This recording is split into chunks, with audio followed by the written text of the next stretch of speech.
Não existe nada melhor do que ser amigo de Deus, caminhar seguro na luz, desfrutar o seu amor, ter a paz no coração, viver sempre em comunhão e assim perceber.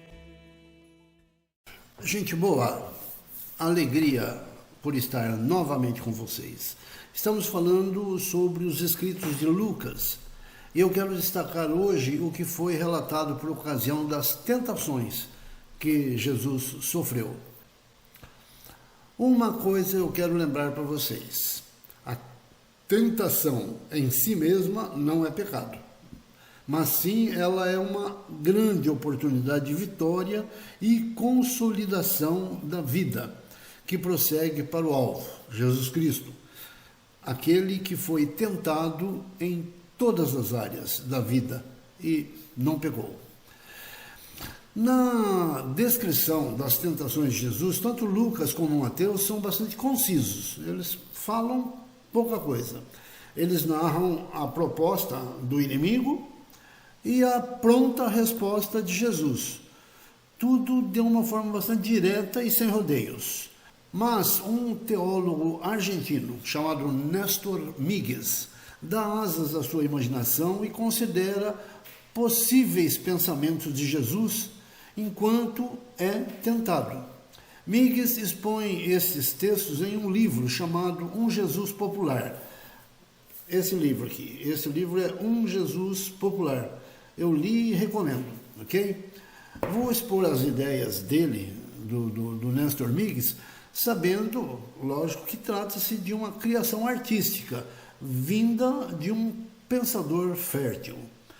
Porém, é esperado que Jesus tenha meditado a respeito dos pensamentos que lhe vieram à mente, antes de decidir finalmente por não cair nas tentações, ou seja, por não pecar.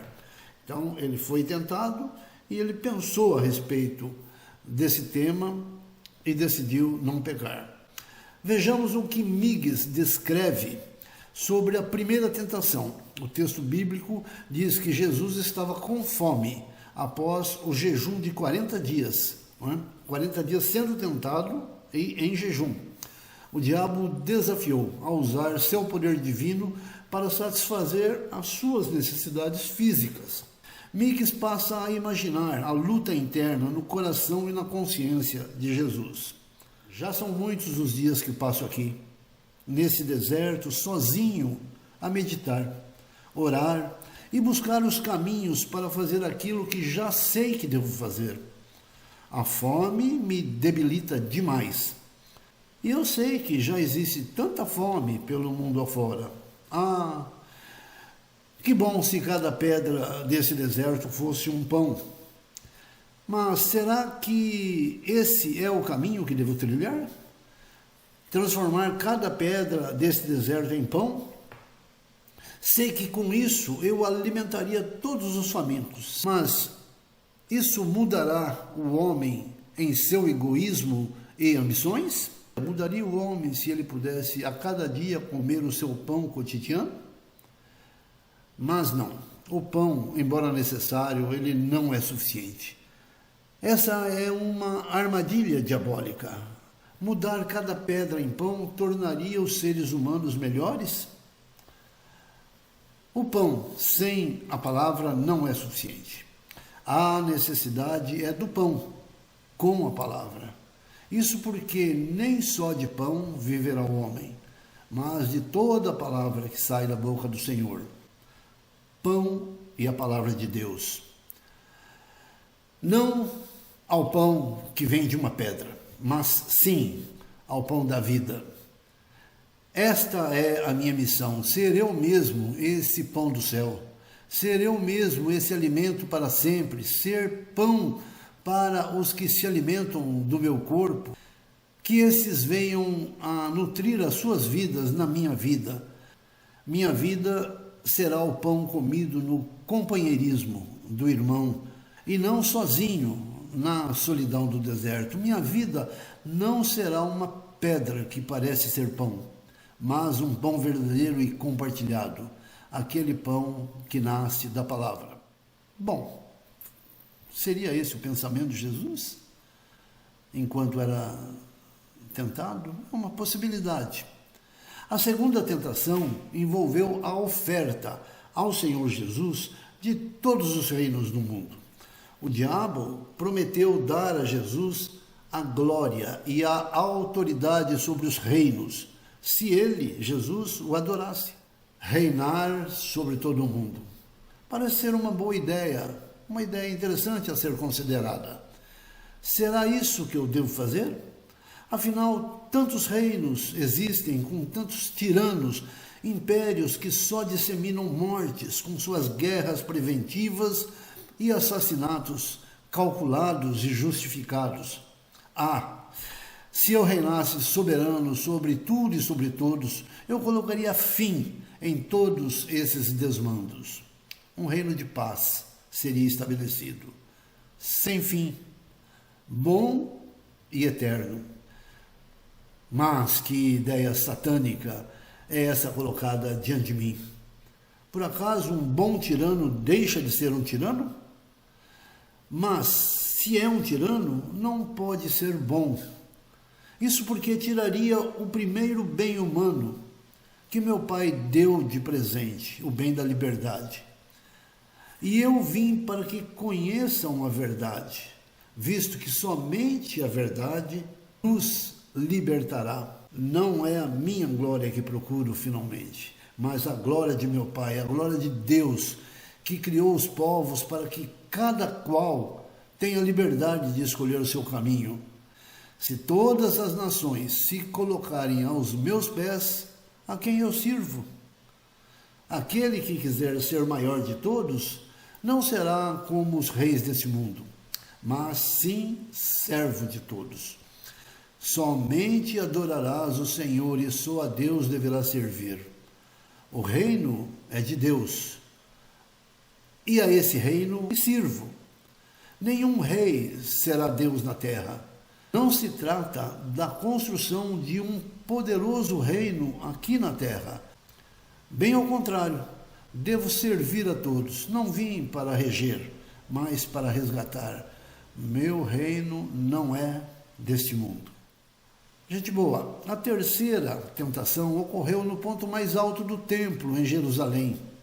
O diabo desafiou Jesus a se jogar, citando ele mesmo as Escrituras, para sugerir que anjos o protegeriam. O que ele teria pensado antes desta resposta final? Está na hora de voltar ao povo. Está na hora de começar a mostrar a misericórdia e a fidelidade de Deus. Como fazer para convocar as pessoas para que me escutem? Como apresentar-lhes o Deus que cuida de todos? Como lhes dar as boas novas? Talvez um ato espetacular, que chame a atenção de todos, que atraia os olhares das multidões e não deixe lugar para dúvidas de que Deus é meu Pai amoroso, aquele que não me abandonará mesmo no maior risco. Vejo-me no alto do templo, em sua torre mais alta. A multidão está aos meus pés, lá embaixo, olhando para cima. E eu aqui, invocando a proteção de Deus antes de pular, usando as palavras do salmista. Pronto, lanço-me no vazio, lanço-me no abismo, e as mãos de Deus se estendem desde o alto céu, amortecem minha queda, e quando meus pés tocam o chão, estão ilesos. A multidão aclama, ulula, diante do sinal maior e irrefutável, e Deus Pai se mostra em seu poder e misericórdia. Será assim fácil e natural para que todos me escutem e se rendam à mensagem divina. Quem poderá fazer qualquer resistência diante de tamanho sinal? Aclamado como Filho de Deus, o culto será perfeito e a fé grandemente aumentada. Afinal, será isso um ato de amor? Por que essas ideias aparecem na minha frente? Eu sei muito bem que não será assim que chegará ao reino dos céus. O reino está próximo e vai chegar aos corações das pessoas contritas. Não chegará se transformar em um espetáculo mais próprio de um circo romano do que da humildade de um servo. Que terrível tentação essa de fazer do Evangelho uma exibição de milagres. Encher o pátio do templo e mostrar ali um jogo de ilusões diante de uma multidão em frenesi. Meu nome certamente crescerá, chegarão ofertas poupudas, meu nome estará posto diante das maiores autoridades. Mas isso não torna os homens mais justos e não nos enche de amor ao próximo. Ao contrário, tudo ficará na superfície, como apenas um momento de entretenimento e o espanto pelo prodígio. O egoísmo, no entanto, permanecerá intacto. A ambição desmedida encontrará as suas desculpas. E o próximo continuará sendo um estranho desconhecido. Gente, finalmente Néstor Migues conclui a sua obra poética dizendo o seguinte: não vim a este deserto para preparar uma irrupção assombrosa partindo de nenhum poder, nem pedras transformadas em pão, nem nações prostradas aos meus pés, nem a fé como um espetáculo. Isso é coisa ruim, do diabo. Os homens e mulheres decidirão os seus caminhos, e com isso aproximarem-se do reino de Deus, porque afinal o reino de Deus aproximou-se deles. Ou se permitirão que outros usem de falsificações e os enganem, pois o reino de Deus já chegou. Saio agora desse deserto de reflexões, de tentações e de jejum para anunciar que outro mundo é possível, bastando para alcançá-lo que nos deixemos conduzir pelo amor do Senhor Deus. Amar a Deus sobre todas as coisas e ao próximo como a si mesmo. É isso. Não existe nada melhor do que ser amigo de Deus.